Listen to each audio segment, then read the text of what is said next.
Nous venons d'abord à la classe des sciences. André Matagne, il est là. Est né à Liège en 1961 et docteur en biochimie de l'Université de Liège. Après avoir été chercheur qualifié du Fonds national de la recherche scientifique, puis chargé de cours, André Matagne est depuis 2011 professeur au département des sciences de la vie de l'Université de Liège. Durant ses premières années de recherche, André Matagne s'est essentiellement consacré à l'étude des propriétés catalytiques des bêta-lactamases de classe A. C'est bien ça. Oui. Je ne voulais pas dire des énormités. Ces enzymes bactériens sont importants puisqu'ils représentent le facteur principal de résistance aux antibiotiques de la famille de la pénicilline. André Matagne s'est aussi orienté vers des études de repliement, folding, des protéines qu'il a poursuivies au sein du laboratoire du professeur Christopher Dobson à l'université d'Oxford. À son retour à Liège, ses travaux se sont poursuivis dans la même orientation et contribuent à approfondir nos connaissances des principes physico-chimiques qui sous-tendent le repliement rapide d'une chaîne polypeptidique désordonnée en une protéine fonctionnelle. Vous nous expliquerez ça après la séance.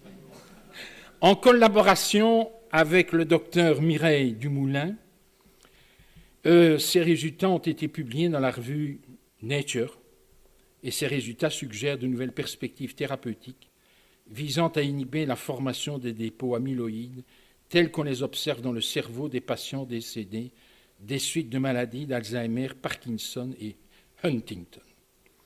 Dans ce contexte, André Matagne et Mireille Dumoulin ont initié un projet qui consiste à créer des protéines chimères pour l'étude du mécanisme d'agrégation des protéines à l'expansion polyglutamine, caractéristique de la maladie de Huntington. M. Matagne est devenu un spécialiste reconnu de la biophysique appliquée à l'étude du repliement des protéines. Il est d'ailleurs très actif au niveau de plusieurs sociétés belges et internationales. Monsieur Matagne, mes félicitations.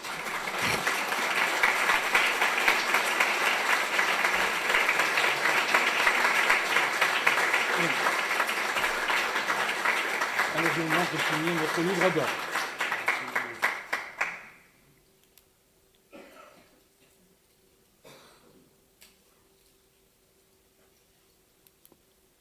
Voilà.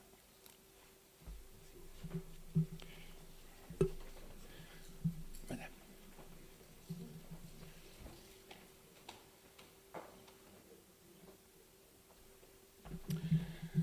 Membre associé. Alain Cohn est né à Draguignan en 1947. Après avoir été élève à l'École nationale supérieure de 66 à 70, il a soutenu sa thèse en 1973 à l'Université Pierre et Marie Curie. Il était successivement stagiaire, attaché de recherche et chargé de recherche au CNRS, chercheur associé à l'Université de Kingston au Canada, maître de conférences puis professeur à l'Université de Paris, directeur de recherche au CNRS, professeur à l'Institut des hautes études scientifiques Cher-Lyon Mokhtan, professeur au Collège de France, chaire d'analyse et géométrie, et puis professeur à l'Université Vanderbilt aux États-Unis. Il est membre de l'Académie des sciences à Paris, professeur au Collège de France et à l'Institut des hautes études scientifiques à Bure-sur-Yvette. Il a reçu de multiples récompenses. Il a reçu la médaille Fields en 1982, le prix Crawford en 2001 et la médaille d'or du CNRS en 2004. C'est un des grands mathématiciens de notre temps. Ses recherches ont révolutionné le domaine des algèbres, d'opérateurs, et il est l'un des fondateurs de la géométrie non commutative. Ce domaine des mathématiques se développe rapidement. Il y a des prolongements remarquables en physique mathématique et en théorie des nombres. Il est docteur honoris causa de très nombreuses universités, membre étranger, correspondant de très nombreuses académies en Europe et aux États-Unis. Et nous avons eu l'occasion de l'accueillir à l'Académie, voici environ un an, dans le cadre d'une série de conférences dispensées au Collège Belgique à l'invitation d'ailleurs de notre consoeur Simone Gutt. Voilà, M. Cohn était dans l'impossibilité d'être parmi nous. Je vous demande néanmoins de l'applaudir.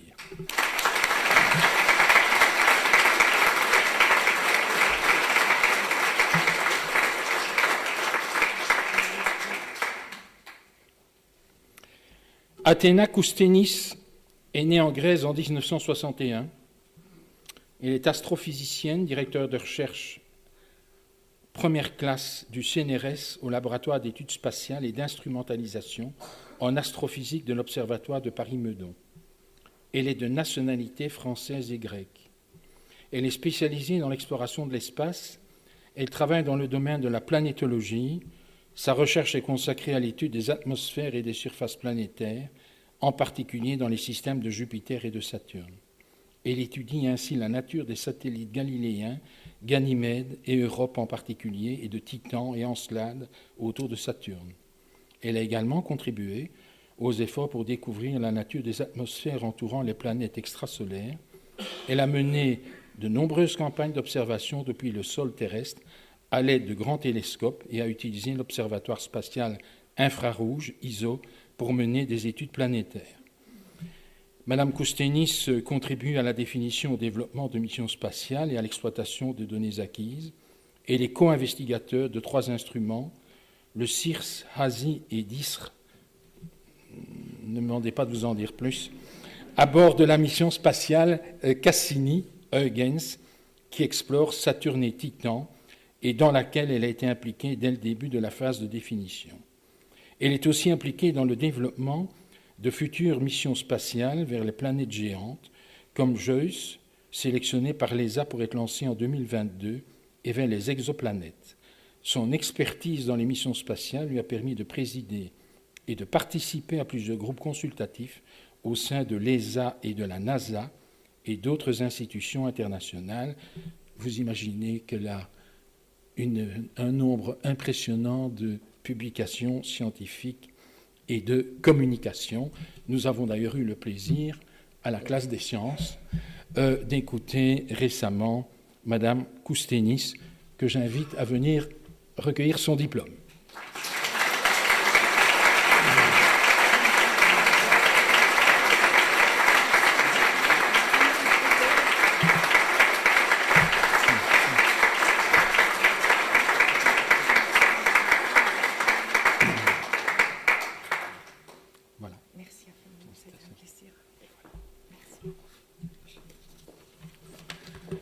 Alors, nous changeons de classe. La classe des lettres et des sciences morales et politiques, et j'inviterai Madame Kurgan à nous rejoindre. Madame Kurgan, directeur de la classe. Monsieur Kenneth Bertrams est né à Bruxelles en 1977. Il est docteur en histoire de l'ULB en 2004, titulaire d'une licence en philosophie acquise à Berlin et à l'Université de Bruxelles en 2002. Il a effectué un séjour postdoctoral à la Columbia University et a été visiting scholar à la Berkeley University. Il a effectué tout le parcours du FNRS jusqu'au titre de chercheur qualifié avant de devenir chargé de cours à l'Université de Bruxelles. Il est aussi directeur du Centre de recherche du monde moderne et contemporain de l'ULB. Kenneth Bertrams est avant tout un spécialiste de l'histoire des entreprises et des rapports entre industrie et université. Il s'intéresse également à l'histoire de la politique scientifique. Il dirige actuellement un ambitieux projet d'histoire de l'entreprise Solvay. Monsieur Jourquin, ça doit vous concerner directement, n'est-ce pas? Solvay, a company in history, et Solvay, History of a Multinational Family Firm. Il participe aussi à un projet de livre avec le groupe AB InBev. Il choisit véritablement ses interlocuteurs. Monsieur Bertrams.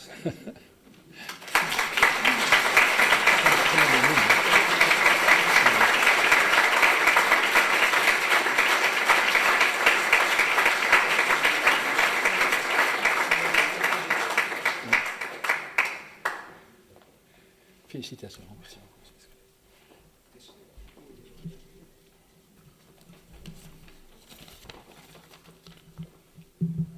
Monsieur Giovanni Palumbo.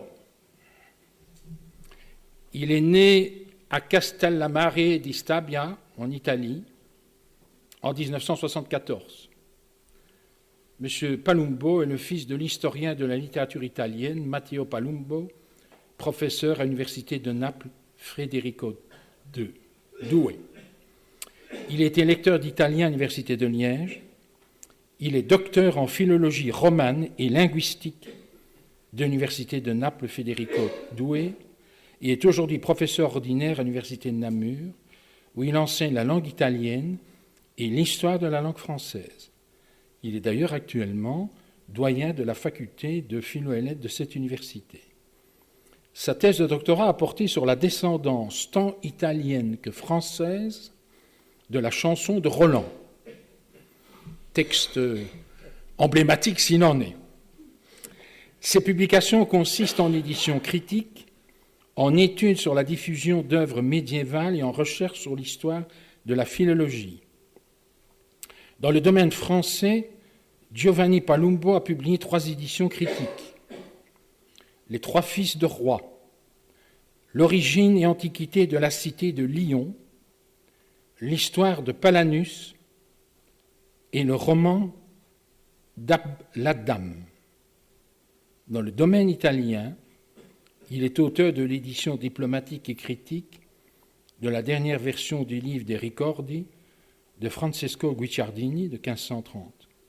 On lui doit aussi des études sur Dante et sur Boccace. Son ouvrage le plus remarquable est une ample étude intitulée « La chanson de Roland in Italia nel Medioevo », parue en Rome en 2013. Monsieur Palumbo.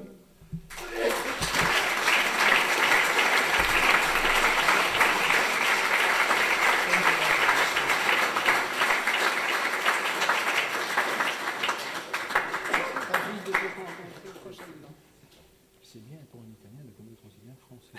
Non, mais c'est vrai.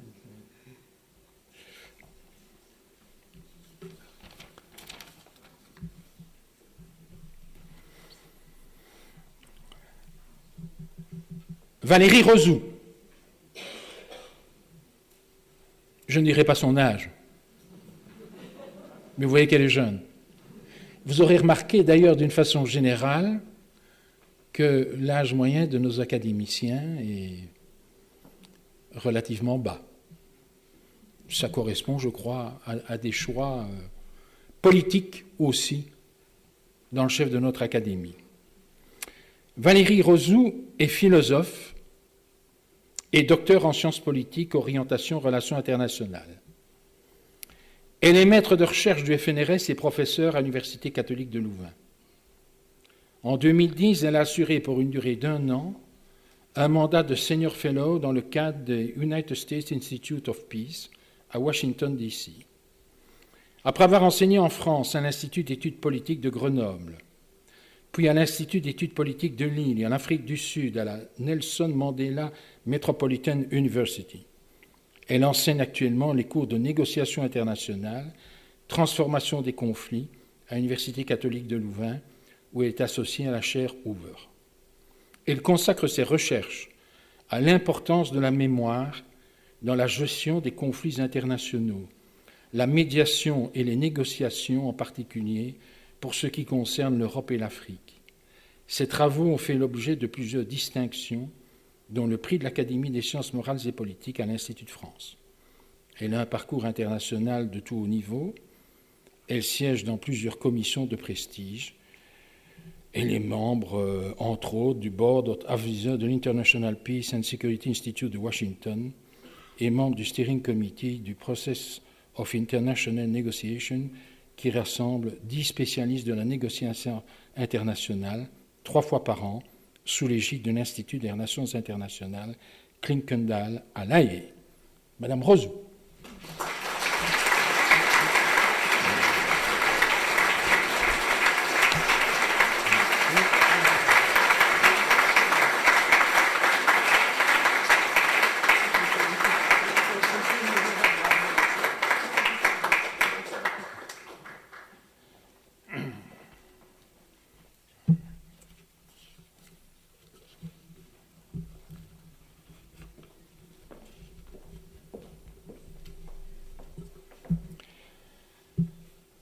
Alain Berthoz, que beaucoup d'entre vous connaissent, donc je vais abréger la présentation.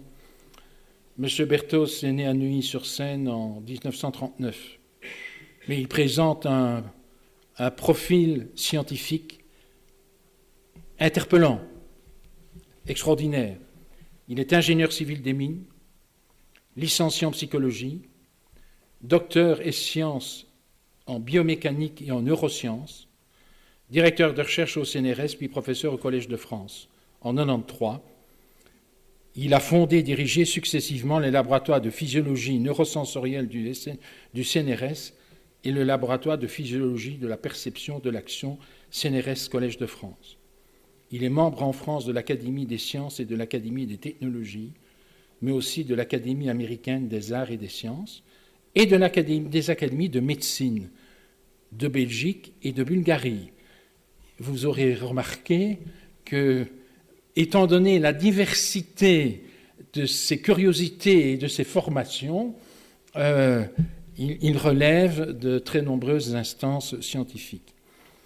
M. Berthoz est un expert de la physiologie des grands systèmes sensorimoteurs, avec une compétence particulière concernant le système vestibulaire, les bases neurales du regard et de la marche, et les bases neurales du traitement et de la mémoire de l'espace au cours de la navigation. Il est à l'origine de plusieurs technologies d'étude du fonctionnement sensorimoteur, capture du mouvement, générateur de force, oculométrie, mesure de l'équilibre, retour d'effort, tapis d'étude de la locomotion, réalité virtuelle, robotique humanoïde, etc. Il travaille sur les pathologies des systèmes nerveux. Son équipe a participé à une dizaine de vols spatiaux pour l'utilisation de la microgravité pour l'étude des fonctions sensorimotrices et leur adaptation. Il ne pouvait pas être parmi nous aujourd'hui, mais nous avons eu l'occasion, à l'occasion d'une grande conférence, il y avait au moins 300 personnes, de l'écouter au mois de janvier, puisqu'il faisait une des grandes conférences du Collège Belgique, et nous aurons l'occasion sans doute, si je suis bien informé, d'entendre à nouveau M. Berthoz à l'initiative de la classe des lettres et des sciences morales et politiques dans un très proche avenir. Mais nos félicitations à Berthoz.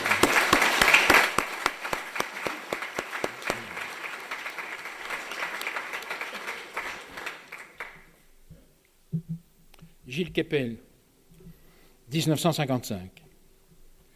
Il est docteur en sciences politiques, docteur de 3e cycle en sociologie, maître en philosophie, licencié en arabe et en anglais. Je me permets d'insister sur la question parce qu'il y en a tant qui parlent d'islamologie sans connaître l'arabe. Lui connaît l'arabe. Gilles Kepel est professeur des universités à l'Institut d'études politiques de Paris. Il a enseigné à la New York University en 1994, à Columbia en 1995-1996 et comme titulaire de la chaire Philippe Roman à la London School of Economics en 2009-2010. Il est auteur de nombreux ouvrages depuis son premier livre, Le prophète et Pharaon, les mouvements islamistes dans l'Égypte contemporaine, paru en 1984. Ses publications sont traduites dans le monde entier. Dans son ouvrage de Djihad, paru en 2000, il étudie le développement de l'islam politique. En 2015, il publie Terreur dans l'Hexagone, Genèse du djihad français, ouvrage écrit à l'automne et complété d'un chapitre après le drame du Bataclan dont je vous recommande vivement la lecture. Il collabore régulièrement au journal Le Monde, au New York Times, à la Repubblica, à El País et à plusieurs médias arabes. Kepel est aussi membre du Haut Conseil de l'Institut du monde arabe à Paris, directeur des études au programme sur le Koweït, à l'IEP, à l'Institut des politiques. Il n'est pas là parce qu'il est actuellement en Turquie et que, étant donné ses occupations et étant donné ce qui est en train de se passer en Turquie, je crois qu'effectivement, pour la science, il était plus important qu'il soit en Turquie que présent parmi nous aujourd'hui.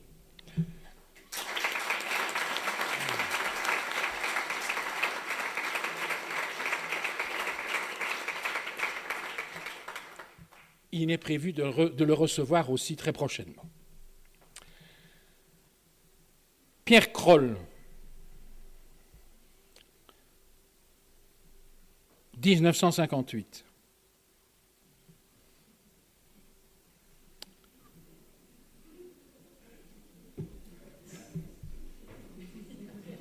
ancien colonisateur.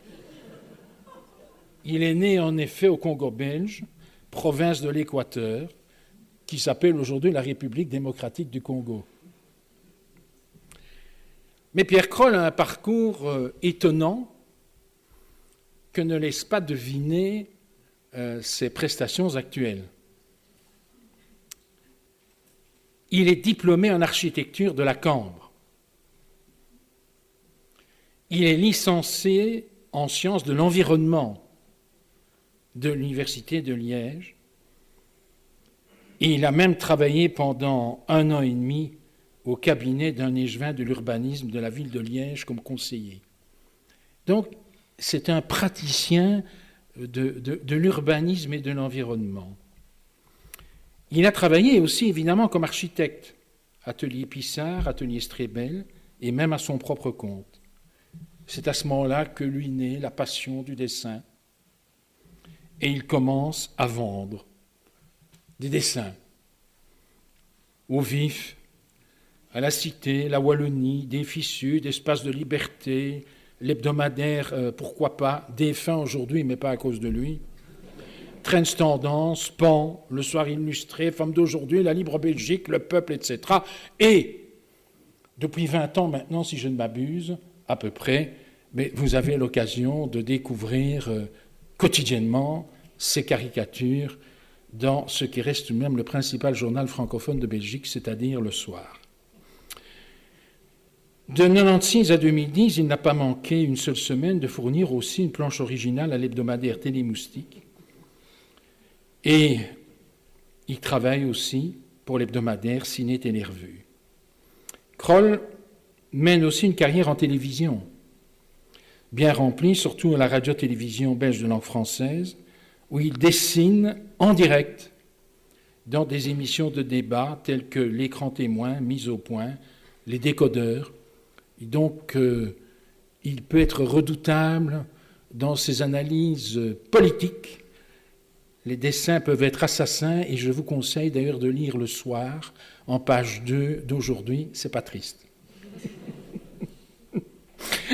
Mais je ne vous en dirai pas plus. Et il fut chroniqueur, illustrateur et même présentateur de nombreuses autres émissions. Il participa au succès d'une émission d'humour aussi sur la chaîne concurrente RTL TVI. Homme de radio aussi, on a pu l'entendre dans le jeu des dictionnaires, La Semaine infernale. C'est un membre actif et un des premiers membres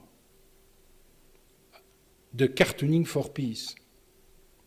Il travaille évidemment en étroite collaboration avec Plantu, que nous avons eu l'occasion d'écouter et qui est membre de la classe, membre associé de la classe depuis 1 an.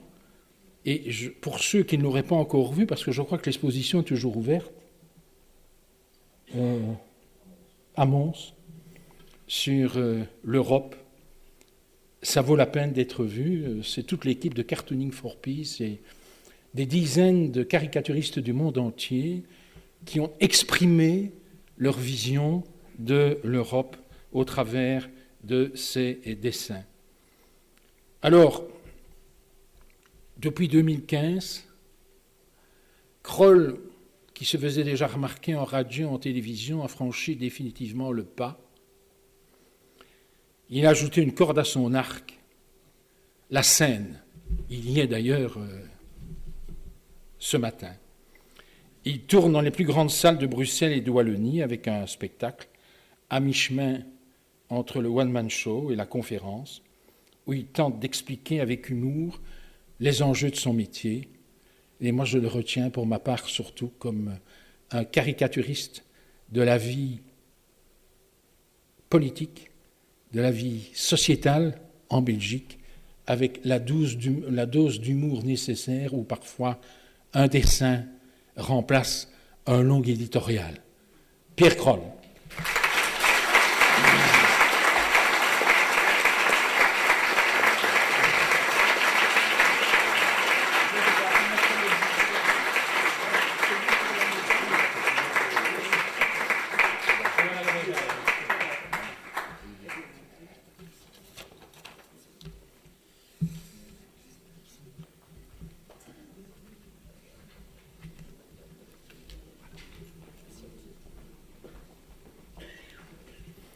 Alors, je demanderai au directeur ou à la directrice, à la vice-directrice de la classe des arts, ah voilà, de venir. Madame Van den Bemt. Nous allons donc maintenant participer à la présentation des membres élus et associés de la classe des arts. Olivier Bastin, lui aussi né au Congo en 1958, diplômé architecte de l'Institut supérieur d'architecture de Tournai. M. Bastin suivit une formation à l'atelier Sainte-Anne et devient scénographe de théâtre et de cinéma. En 1989, il fonde l'ESCO, atelier d'architecture et espace d'exposition et d'événements à Bruxelles, à 2 pas de Tours et Taxi.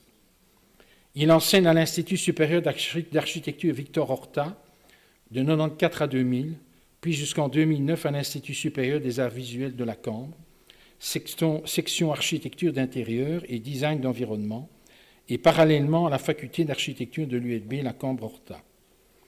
À partir de 2009, ses activités se développent sous la forme d'une société coopérative, l'ESCO Architecture SRL.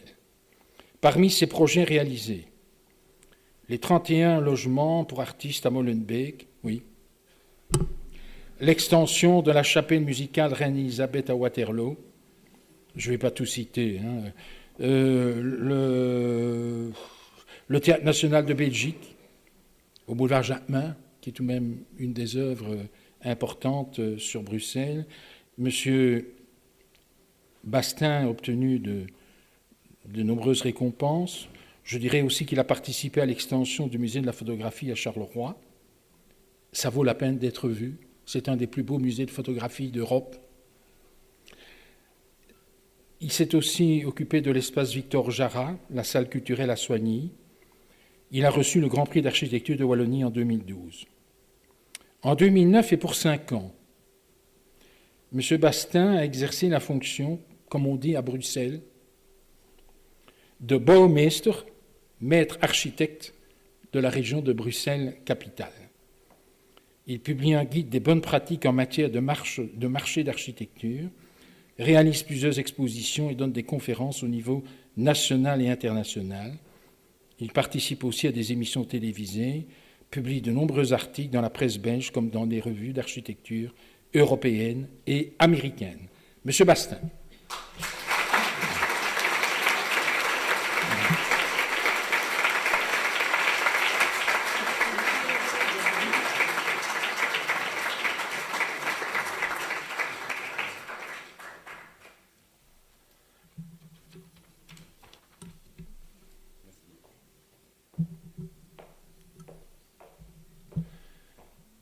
Wolfgang Rihm est né en 1952 à Karlsruhe.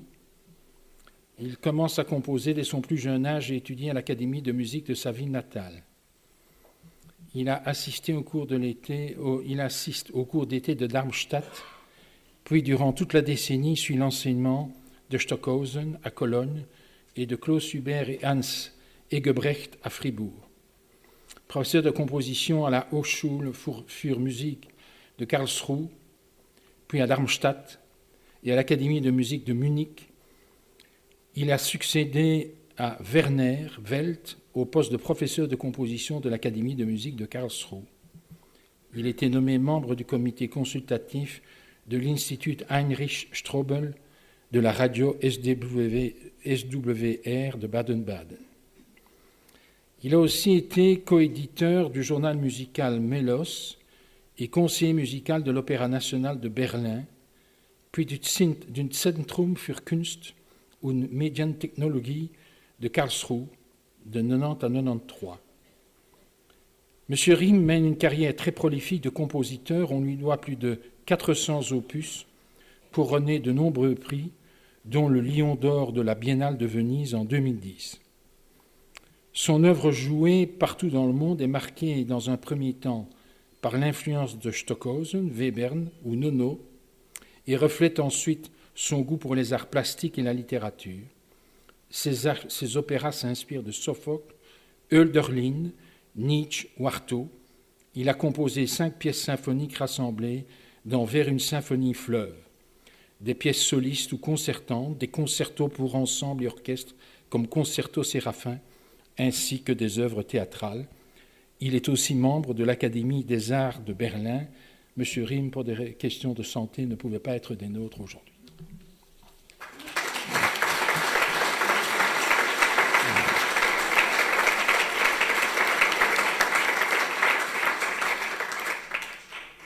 Madame Françoise Chaine est née à Bruxelles en 1952. Elle est diplômée en architecture de l'École d'architecture et des arts visuels de la Cambre à Bruxelles et diplômée en urbanisme de la Columbia University de New York. Elle réside dans cette ville pendant une dizaine d'années et débute une œuvre graphique sur les territoires urbains. En 1989, lors du bicentenaire de la Révolution, elle se lance dans un vaste projet, inscrire les droits humains dans les lieux publics comme les stations de métro, en utilisant la technique artisanale des azulejos sur les murs des quartiers défavorisés ou sur les façades des centres culturels. À la fois graphique et monumentale, son œuvre lie entre elles les grandes villes du monde et leurs différentes cultures, Paris, métro Concorde, Bruxelles, métro Parvis de Saint-Gilles, Lisbonne, Stockholm, Haïfa, Berlin, São Paulo et bientôt Port-au-Prince en Haïti. En 1997, Mme Chaine fonde l'association Inscrire et crée une méthode pédagogique visant à faire réfléchir enfants et adultes sur les droits fondamentaux et la notion de citoyenneté. Elle anime des ateliers participatifs avec des enfants et travaille en équipe pour réaliser ses œuvres à Copacabana, dans les favelas, à Rio de Janeiro, Ramallah et dans plusieurs pays européens. En dehors de ses travaux urbains réalisés collectivement, Françoise Chaine développe ses propres œuvres, sculptures, photodessins et vidéos. Elle a enseigné dans des universités de Coventry, de Wolverhampton, en Grande-Bretagne, ainsi qu'à l'école d'architecture de Paris-Malaquais. Elle est actuellement professeure d'art à l'École supérieure des arts et médias de Caen, en Normandie. Le Centre international pour la ville et l'architecture, le CIVA à Bruxelles, lui a consacré une rétrospective en 2014. Madame Chaine.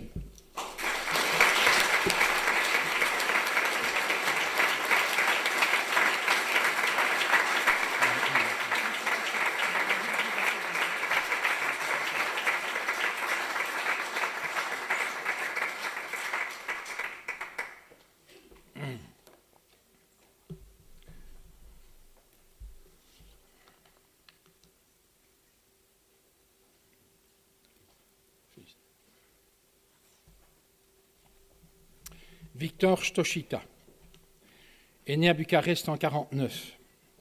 Il y étudie une histoire de l'art, puis il soutient à l'Université de Rome une thèse sur le peintre Duccio sous la direction de César Brandi. Il entame alors sa carrière académique dans les universités de Bucarest, Munich, Göttingen et Francfort. Il se tourne ensuite vers la France, où il soutient à la Sorbonne une thèse d'État sous la direction de René Passeron et André Chastel. Ce travail sera publié à Paris sous le titre « L'instauration du tableau, métapeinture à l'aube des temps modernes », un ouvrage de référence publié à Paris 1993, réédité à Genève en 1999. Il poursuit sa formation à Munich et devient Humboldt Fellow.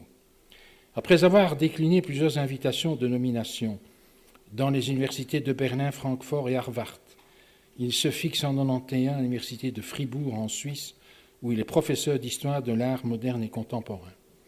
Il s'intéresse particulièrement à l'interprétation des œuvres d'art de l'Antiquité à nos jours, en tenant compte des apports de la philosophie, de la psychanalyse, de la sémiotique, de l'anthropologie, avec un accent sur l'art italien et espagnol. Il est fait docteur honoris causa de l'Université catholique de Louvain en 2011. 2 ans plus tard, il devient titulaire de la chaire internationale Franqui auprès de plusieurs universités belges. Ses ouvrages sont extrêmement nombreux, je ne vais pas tous les citer, mais c'est un spécialiste évidemment aussi de Goya, de l'art espagnol. En 2015, il sort de presse L'effet Sherlock Holmes, variation du regard de Manet à Hitchcock, qui a été édité chez Azan.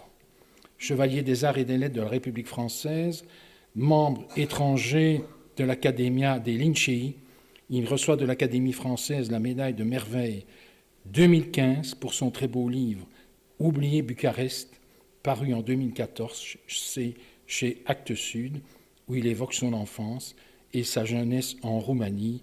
M. Stoichita viendra ultérieurement. Je vous demande la parole.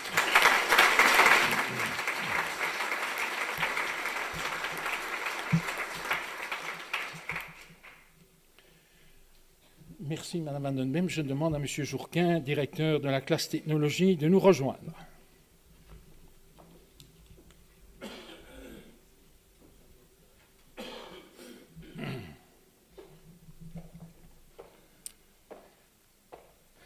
Vincent Blondel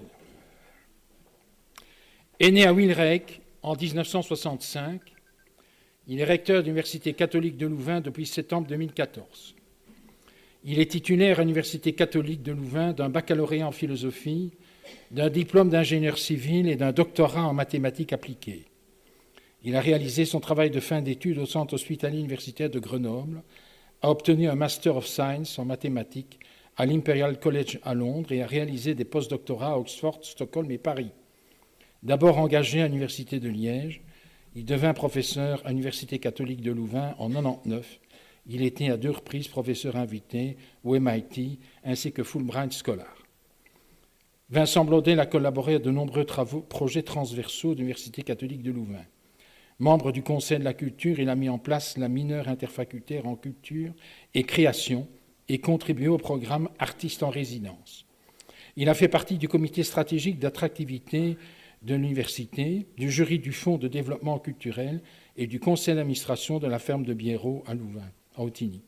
Il a présidé le département d'ingénierie mathématique et a dirigé le comité de gestion MOOC, dont il est le principal initiateur.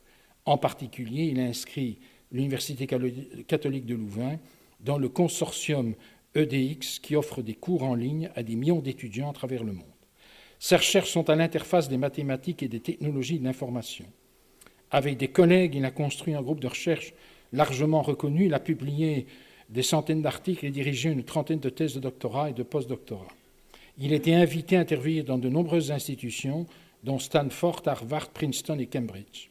La qualité de ses recherches a été reconnue par de nombreux prix et par l'obtention de plusieurs financements, parmi lesquels des contrats de recherche FSR et ARC, un réseau d'excellence européen, un réseau de la European Science Foundation, ainsi que de nombreux contrats industriels.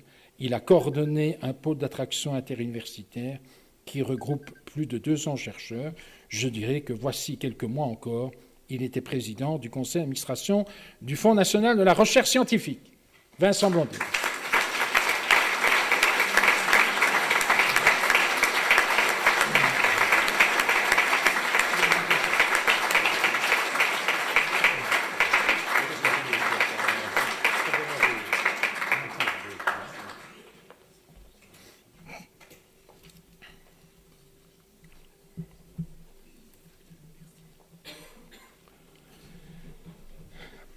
Membre associé,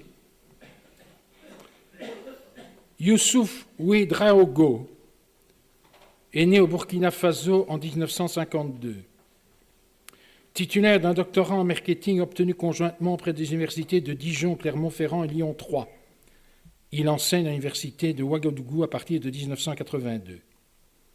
Il s'engage en politique à la demande de Thomas Sankara, président burkinabé de 83 à 87, et occupe la fonction de la planification du développement populaire à partir de 1984. En 1987, il devient ministre de la Coopération jusqu'en 1989, date à laquelle il devient président du Conseil révolutionnaire et social. Il s'est assagi. Il devient président du Conseil révolutionnaire et social qui transformera par la suite en Conseil économique et social. Youssouf Ouédraogo est choisi par Blaise Compaoré pour diriger le premier gouvernement de la 4e République en juin 1992. Promoteur de réformes favorables au secteur privé, il engage notamment son gouvernement dans les négociations avec le FMI et la Banque mondiale. Il a également mené une carrière diplomatique. C'est un vieux Belge, en fait. Basé à Bruxelles, il a occupé à partir d'octobre 1994 les fonctions d'ambassadeur du Burkina auprès de la Belgique, du Royaume-Uni, du Luxembourg, des Pays-Bas et de l'Union européenne. Jugé du peu. Président du comité des ambassadeurs du groupe Afrique-Caraïbes-Pacifique. Il a été un des principaux négociateurs avec la Commission européenne du renouvellement de la 4e convention devant régir le partenariat ACP-Union européenne pour la période 95-99. Rappelé au Burkina en janvier 1999, il est nommé ministre des Affaires étrangères avec rang de ministre d'État, un poste qu'il conservera jusqu'en 2007. Il représente l'Afrique au lancement en mars 1999 du partenariat États-Unis-Afrique pour le XXIe siècle, aux côtés de Bill Clinton, le Burkina Faso assurant la présidence de l'Organisation de l'Unité africaine. Il organise également au Burkina la 2e réunion ministérielle de mise en œuvre du partenariat Afrique-Union européenne en 2002, puis le 10e sommet de la francophonie en 2004. En septembre 2007, Youssouf Ouedraogo rejoint la Banque africaine de développement. Il est nommé conseiller spécial chargé des questions politiques et diplomatiques. À ce poste, il contribue notamment à l'approfondissement des relations de partenariat entre la Banque et ses États membres, les communautés économiques régionales et les institutions internationales, et je puis vous assurer qu'il peut être extraordinairement disert et interpellant quand il vous parle des rapports de l'Europe et de l'Afrique, des États-Unis et de l'Afrique, de la Chine et de l'Afrique. C'est véritablement quelqu'un qui a une vista extraordinaire de la vie internationale dans ses aspects économiques aussi. Monsieur le ministre,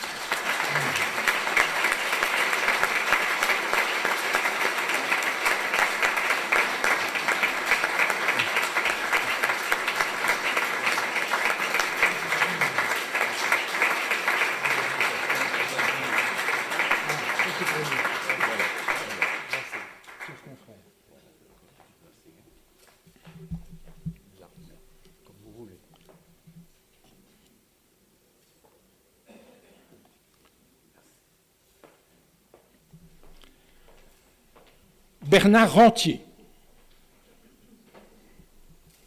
est né à Liège en 1947, diplômé en zoologie de l'Université de Liège en 1970. Il se lance d'emblée dans la science, obtenant sa thèse de doctorat en 1976.